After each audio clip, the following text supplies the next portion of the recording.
So today we're taking a look at 6 fantasy artists at work, dream makers.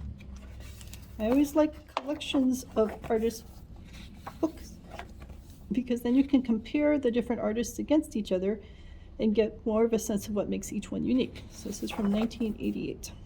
So we get a bit of an introduction and we go right into Charles. So some nice sketch work with the tree and all its details. Again, I really like the sketches. It's not often that you see these kinds of black and white sketches in these art books, so I appreciate when they have them. A more colorful painting. Very mythical kinds of feels to the scenes. Again, these are just so nice with the contrast between the light and the dark. And even here in the painting where most of it is color, we still get these sketch feels of the little bats. So we get some nice use of color here.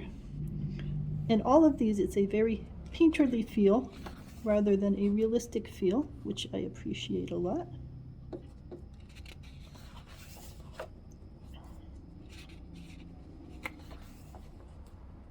So like this kind of piece, it's just so lovely with the flow of the fabric. Being able to get a lot of these concepts across with just a few lines in there. And then, like I said, even in the ones that are more paintings, you still get this sense of the use of white and black to be able to give a sense to the scene. All right, then we switch right over to a far more colorful, illustrative kind of style.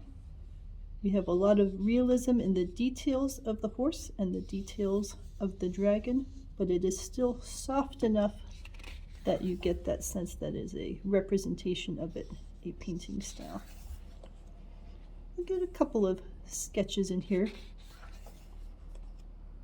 The mountain giant, and I like the colors in this. Very soft, gentle colors that still give a strong sense of the emotion of the scene. A couple more sketches.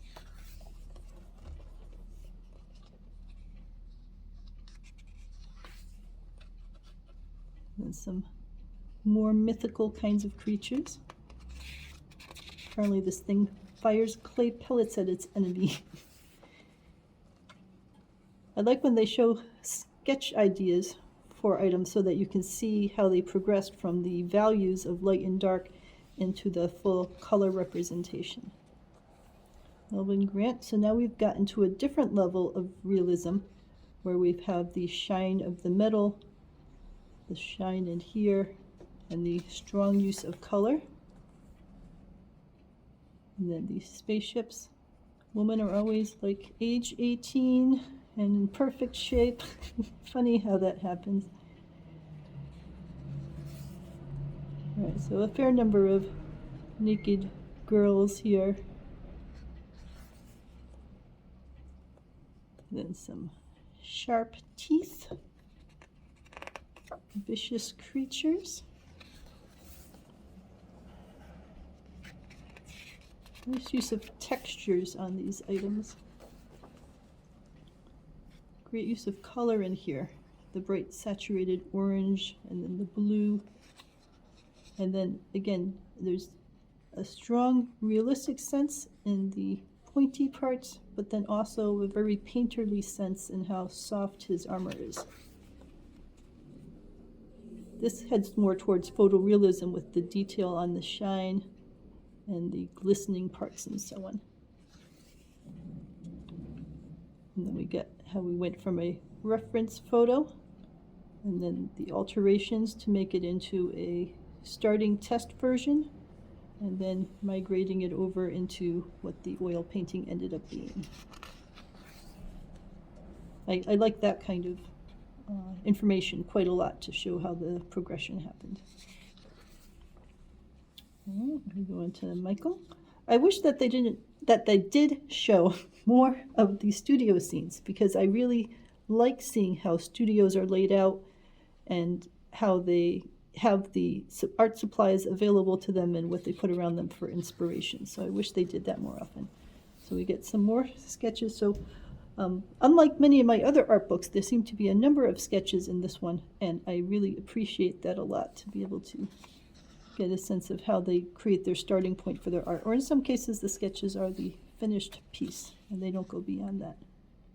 So lots of rich colors and lots of details of what's happening in the scene. It's not just the item and nothing else. There's all these other surrounding pieces. Some more sketches. We get to see he has a great command of drawing human bodies and the anatomy and the poses and so on.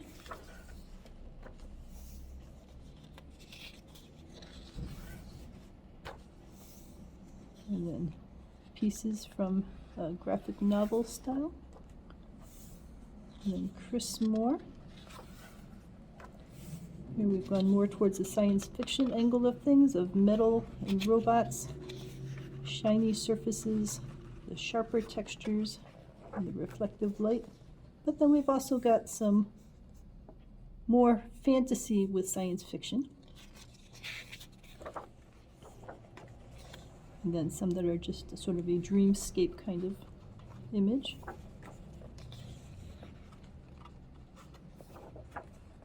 So certainly a masterful use of perspective and reflections and light and shadow.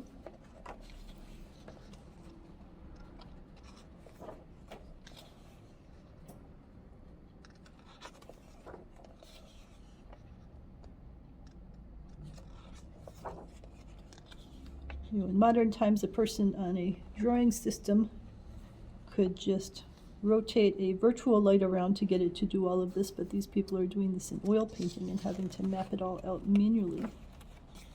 Berni has a beautiful studio. That could definitely be very inspiring for someone to work. And then, again, a more surrealistic, we'll say, style.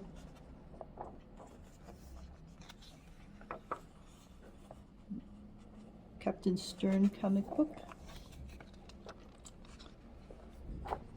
Sort of a darker style than some of the others, but great detail here in this sketch.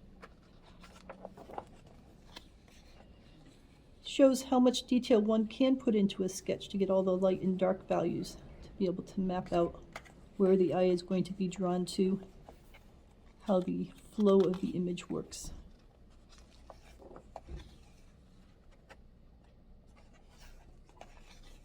You know, imagine the amount of work involved in putting all these little details into there and mapping out where they're all going to go.